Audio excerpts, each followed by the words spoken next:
Suvi on ikka aeg seiklusteks ning üks põnev koht, mis pakub nii seiklusi kui väljakutseid, on Põltsamaa lähedal tore talus asuv maisilaborint.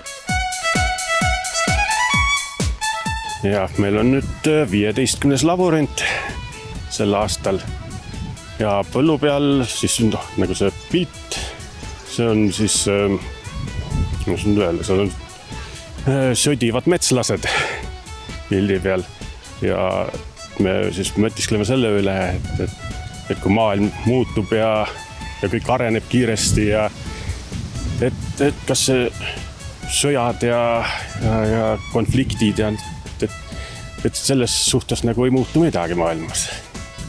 No see on alati ka ülimalt populaarne see maisilaborint ja inimesed ikkagi leiavad selle tee, et no nagu aru võib saada, siis juba on inimesed seal maisilaborindis kolistamas, et kuidas need vastuvõtt on olnud?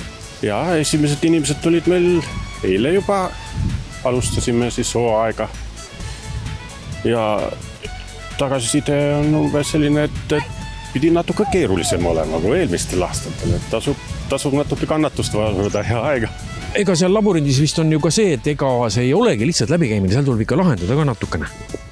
Ja meil on seal 6 kontrollposti, mis tuleb siis üles otsida kaardi järgi, me oleme kaardi peal on nad ilusti kirjas, kus nad asuvad ja siis nad lähevad orienteeruvad, seal on posti küljes on pliiats, saab ära märkida ja selline orienteerumismäng. Ega see maisilaborint ei ole ainuke, kus kohas inimesed saavad teil põnevaid elamusi, et siin on ikka teil õue peal vaadata küll ja küll. Jah, me püüame olla kogu täiesti üks huvitav talu. Et meil on vanade traktorite kollektsioon ja meil on taluloomad ja peale selle on ikkagi teine laborint veel põõsaste vahel ja on suur Eesti kaart ja mänge tegevusi veel. No igal suvel käib teie õue pealt ikka läbi tuhandeid ja tuhandeid inimesi. Kas uusi kliente ka tuleb või on ikka vanad, kes tulevad igal aastal ja tulevad vaatavad, mis teil nüüd sellel aastal jälle uut on? Umbes pooltele tuleb seletada kogu lugu algusest peale ära, kuidas mängud käivad ja kuhu minna võib ja mida näha. Ja teine pool on siis need, kes ütlevad, et me oleme 3. korda, me oleme 5. korda. Kuivõrd hea see tagasiside on olnud, et ega seda vist muidu ei teeks, kui tagasiside ei oleks hea? Jaa, meil on nii tore. See 2 kuud on nii tore ja inimestele meeldib ja ega nad ju muidu tagasi ei tuleks, kui ei oleks neil tore. Väga põnev oli. Saate segelda ja väga rahule jäin. No, kas on oht ära ka eksida? Ei ole. Vaatke oskad kaarti vaadata, siis ei eksi ära ikka. Aga keeruline on? Natukene ikka, jah. No, kuidas see oli?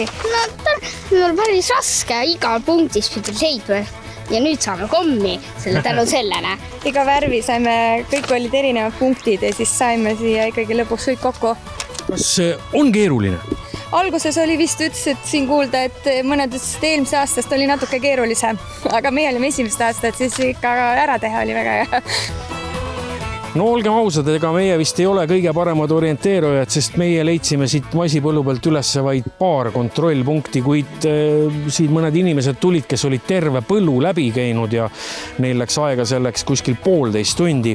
Nii et kui soovite suvel mõnusasti seigelda, tulge Põltsamaa lähedale.